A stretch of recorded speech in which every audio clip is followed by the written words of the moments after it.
Namaskar. Today's afternoon update is coming a little bit early because I have been besieged by news and developments, and these are things that perhaps we did not expect will happen, and yet they are happening. Both areas, that is Ukraine-Russia conflict as well as the Middle East conflict, appear to be flaring up again. See, this is what happens when there is an expectation of ceasefire, when people try to capture more space and then dig in and say that whatever we have up until here we are going to claim. So in a very, very hard hitting Truth Social post, what I'm going to read out what Trump said, and this is something that is really hard hitting. He says that I'm going to be putting large scale sanctions on you, Russia. Why is he saying that? Russia is absolutely pounding Ukraine on the battlefield right now. This came about 25 minutes ago. I am strongly considering large-scale banking sanctions and tariffs on Russia until a ceasefire and final settlement agreement on peace is reached. All these are in caps. So you can understand that he is really, really pissed. To Russia and Ukraine, get to the table right now before it is too late. And this is, I think what happened was, remember from last Friday, we've all been caught up about what Zelenskyy said or did at White House, and then he goes to London and he meets with the European leaders, and then there is something there. Everybody took their eyes off the ball because Russia appears to have tried to consolidate their position, and they have been pounding the hell out of Ukraine. And now US has said, wait a minute, we did this thing in good faith, because the week before that, US negotiators and Russia had sat down in Saudi Arabia to come up with a preliminary ceasefire parameters and so on and so forth. And now America is seeing that Russia has taken advantage of the fact that it was not looking at Russia, and they have really pounded the heck out of Ukraine. See, what the point here is, once you start having ceasefire talk, then you are supposed to at least be decent enough to hold your positions and not kill each other still. And what is now happening appears to be that Russia is trying to see how far they can go, especially closer to Odessa. And I think their position is going to be that we are going to, whatever we occupy, we are going to keep, or something of that kind. I don't know exactly what is going on in Putin's mind, but clearly here Putin appears to have done a number on Trump, and Trump, of course, is not very happy about that. So that is the first development.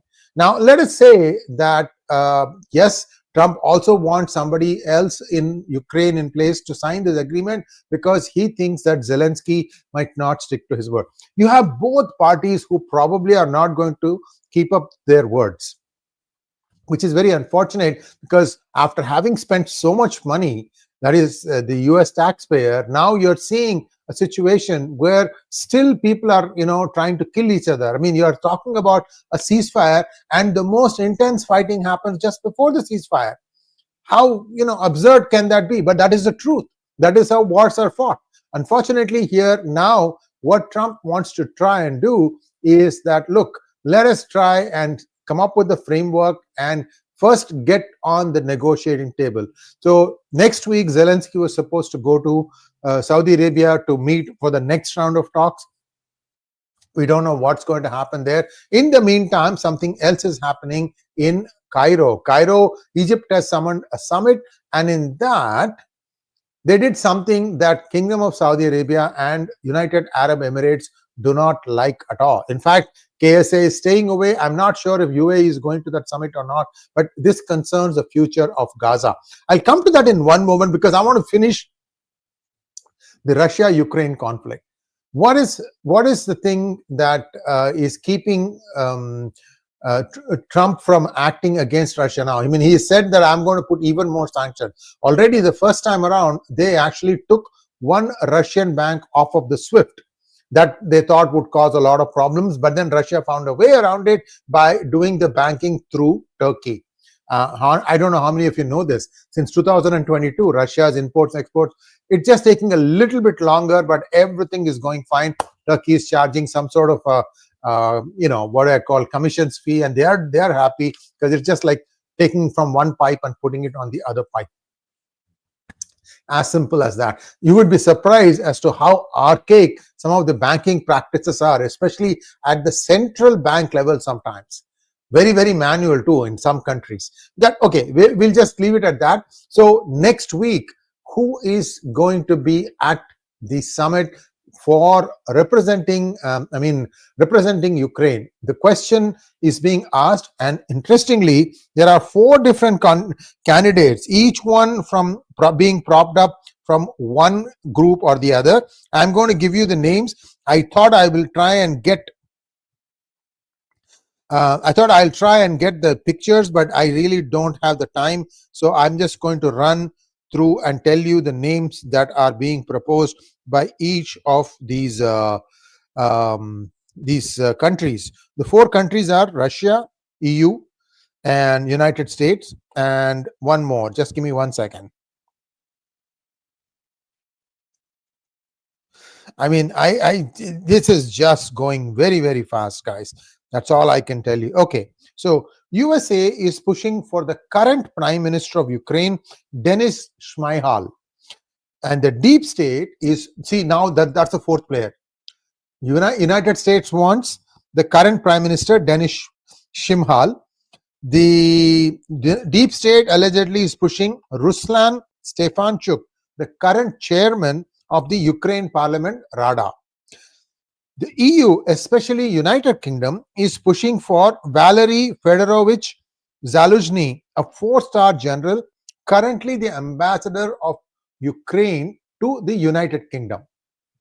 Then these are 3 players. 4th one, Russia is pushing for Viktor Fedorovich Yanukovych, the ex-president of Ukraine, the person who was deposed by the United States in Maidan Revolution. That I think is a non-starter. So let's just set that thing aside. So of the 3, who do you think is going to be the one who's going to eventually be chosen or anointed the president, at least till elections, at least for this, the signing of this peace accord?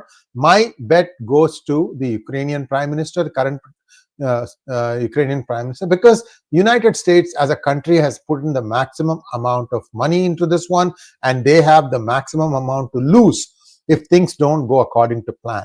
Does this person have, will that person do the bidding for United States? Or even a semblance of neutrality sometimes can be dangerous in these cases, because Ukraine, unfortunately, is a devastated piece of land right now. If you followed what transpired in our conversation with Major General Rajiv Narayanan, you know that there are serious plans being done to essentially create one smaller Ukraine and then a buffer zone, which will be probably monitored by UN security forces, and then the area that has been lost to Russia, which will become basically part of Russia, maybe the Donbass region and a few other places. Be that as it may, this is something that is happening very rapidly, and every hour things are changing. And I think this next week there is going to be another summit in Kingdom of Saudi Arabia. Again, see, don't take my word for it, it could change also, because I'm unable to keep up pace with all the things that are going on. I said, wait a minute, what is this thing now? Suddenly, I thought Russia was just calmly waiting and seeing how things will fall. But suddenly we find out that Russia has escalated the action. And then now let's go to what is happening in the summit that was supposed to have been proposed in Cairo. Well, this is what has happened. Actually, I have an update also on what happened in Ukraine. Remember, again, if you were listening in on Major General Rajiv Narayanan's talks, there were 2 cities that Russia was very keen on, Kiev and Odessa. And looks like the maximum amount of pounding has been done on both those cities, especially in Odessa. Odessa is the southern port. If the reduced Ukraine is going to be formed, that would need access to the sea, and that would be Odessa.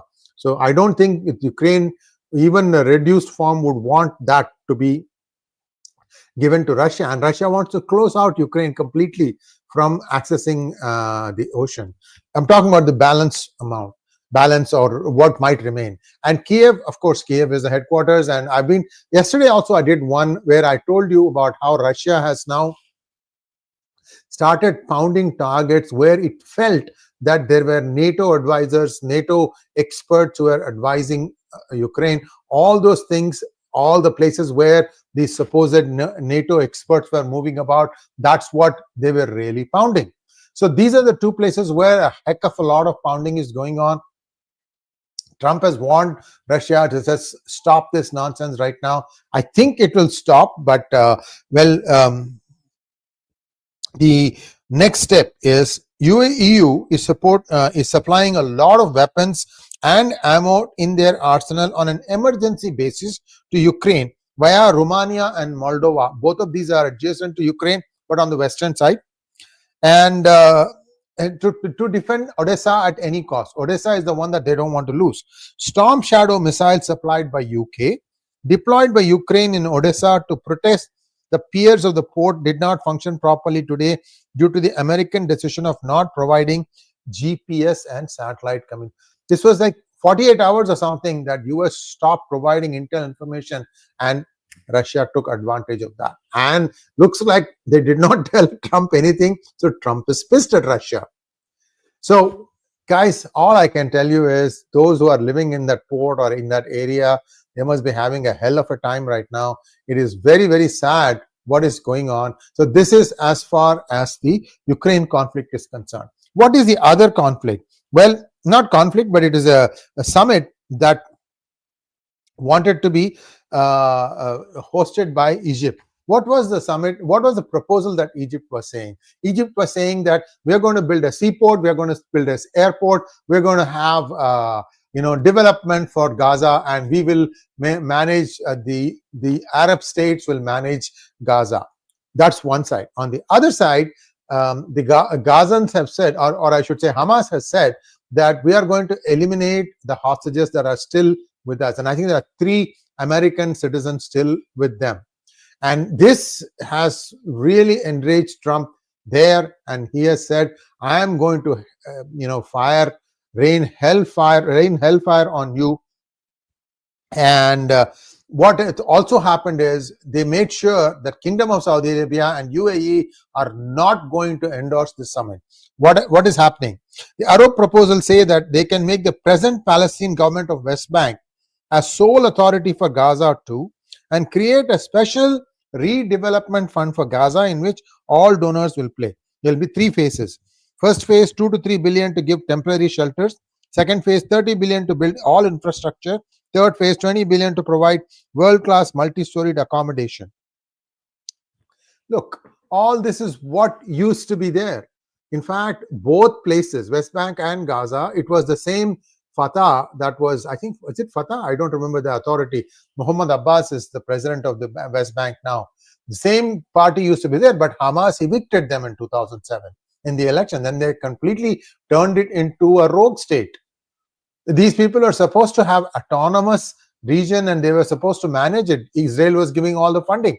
So why repeat the whole thing again? So Kingdom of Saudi Arabia and UAE has said, no, thank you. We are not going to participate in that. If they are not going to participate, there's no money. Maybe Qatar will give something. Maybe Kuwait has been very quiet lately.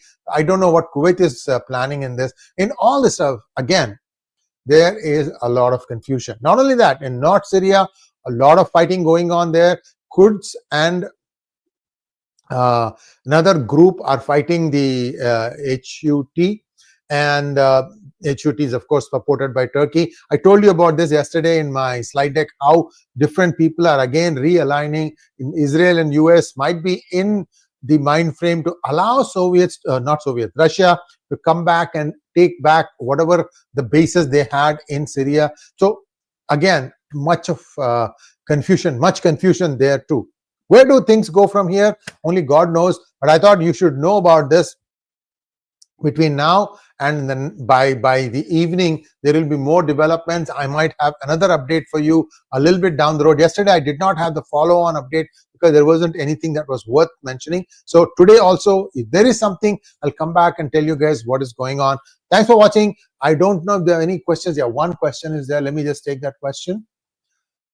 Kaveri Mahindan wants to know, it's 2025, 3+ decades after the fall of Berlin Wall. Why is it that the gold ghost of Cold War still kept alive as a main topic in geopolitics of things when we have got other good candidates? I don't know. I think we have to go back and look at several of the videos that we have been posting. Look, there is a fair amount of blame to go around, and much of it also has to go with the United States. You'll have to go back to the Second World War. What ended? Who defeated Germany? Was it the Western states or was it Russia? Because 2/3 of German army was actually trying to fight Russia. And the reason they were doing that was because they had gone and occupied Central Europe and all the way to Eastern Europe. Everywhere Germany was there. And Russia pulled back, wrested back that land control, one village at a time. So Germany really was fighting Russia more than it was fighting on the Western Front. So Russia made a claim that all these things are going to be ours and we are going to do it. And Roosevelt didn't say yes, didn't say no, but somewhere along the line what happened was, within a few weeks of that summit in Crimea of all places, Roosevelt died. And Truman took some time to get his bearings, and it was 1945, and while Germany fell, Japan was continuing to fight. So in all these stuff, this is what happens. If you take your eyes off of one scenario, one theater, things start happening there, and they try to take advantage of that particular area. That's what is happening here. Let's hope that this madness will stop like right now. Giri, off topic. People like JVC, etc. want TN BJP to join hands with EPS, the master backstabber. This will postpone BJP rule because DMK known to be very strong opposition. They will bring Uday to show new hope. Giri, this story is not ending in, this is not going to end in a day or two. EPS wants to align with BJP, I'm told, and it is Annamalai and others in BJP who don't want to do that. Listen, SDPI was in truck with ADMK as recently as the June 2024 elections. Now, SDPI is about to be banned as an anti-national outfit. Do you want to align with a party that was known to have a truck with these people? Isn't that what DMK was accused of in 1996 when they said that they are going to withdraw support, that they did to 𝗍𝗲𝗏? Because it was found out that there was a DMK hand in Rajiv Gandhi's assassination. Anti-national parties, okay, ADMK just had truck with them because they thought they will get the minority vote by aligning with SDPI, which they did not. So there are more complications here than earlier expected. We still don't know who is behind TVK, Joseph Vijay's party. We still don't know why Sebastian Simon is jumping up and down now. Because he was supposed to be one of the B teams of DMK. VCK was supposed to be another B team of DMK. So tomorrow with Sriram Seshadri, we will analyze some of these things. So stay tuned. We'll have more answers because he knows the situation on the ground. But that's all we have. Thanks for watching. Please like, share, and subscribe to our channel. Don't forget to click on the bell button for notifications. Namaskar.